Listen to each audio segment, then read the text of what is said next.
अनुपात और समानुपात के बारे में पढ़ेंगे। अनुपात और समानुपात।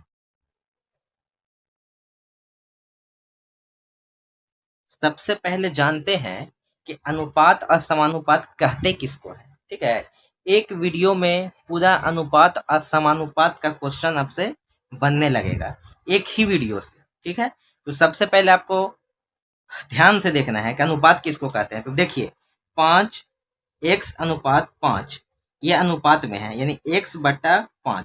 अनुपात का मतलब होता है बट्टा। ठीक है, अनुपात का मतलब क्या होता है? बट्टा। तो अनुपात समझ में आ गया होगा कि अनुपात इसको कहते हैं। ये जो दो ठो लाइन ऐसे बिंदु दिया हुआ है ना, इसको अनुपात कहते हैं। अब अनुपात का मतलब होता है सीधा सीधी बट्टा में। ठीक है, अब समानुपात किसको कहते हैं? तो जो समान अनुपात में रहता है ना, उसी को हम लोग समानुपात कहते हैं। तो कैसे बता देते हैं, जैसे यहाँ पे है 5:x। समानुपात का देखिए इंडिकेट कैसे करता है समानुपात को, 4 को आपको बिंदु दे देना है। अब फिर से यहाँ पे अगर इसी तरह से रहे तो इसको कहते हैं समानुपात। आया बात समझ में? हो सकता है कि इस तरह से दिया हुआ रहे 5:15 समानुपात 1:3। क्या ये समानुपात में है? तो इसको हम लोग चेक करके देख लेते हैं।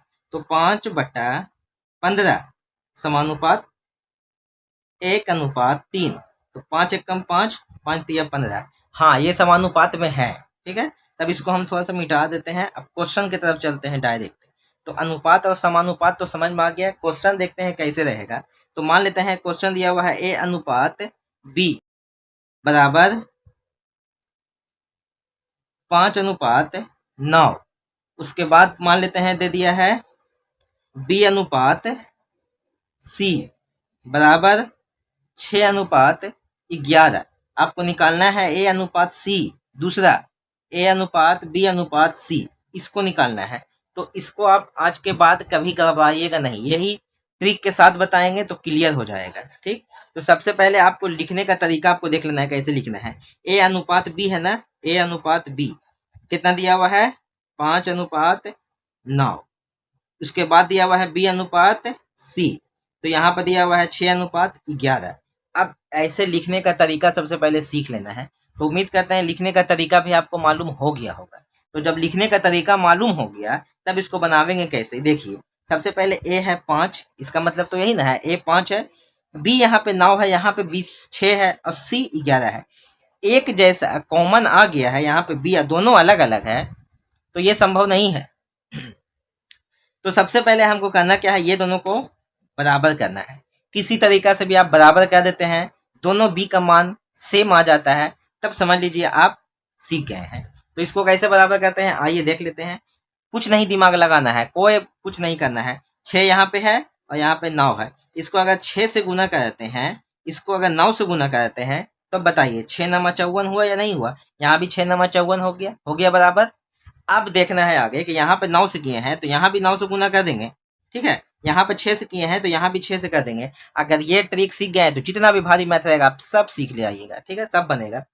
तो 6×5 = 30 अनुपात 6×9 = 54। यहाँ पे 6×9 = 54 अनुपात 11×99। ठीक है, यहाँ पे बन गया। अब यहाँ पे देखिए b यहाँ भी 54 है, b यहाँ भी 54 है। अब आपको a अनुपात c निकालना है। तो a अनुपात c, a कितना है दिया हुआ? a दिया हुआ है 30, यही ना है, a 30 दिया हुआ है, 30 लिख देते हैं। अनुपात है, अनुपात दे देते हैं। c कितना है? c यहाँ पे है, c के पास आ जाता है 99। ठीक है, c 99 आ गया। अब इसको चाहे तो आप काट भी सकते हैं, ऐसा ही पे छोड़ सकते हैं, काट देते हैं।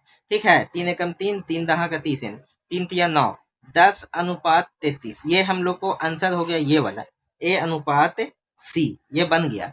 a अनुपात c का आंसर आ गया है। अब आप लोग a अनुपात b अनुपात c क्या नहीं बना सकते हैं? a अनुपात b अनुपात c, a कितना है दिया हुआ अभी ना बताएं?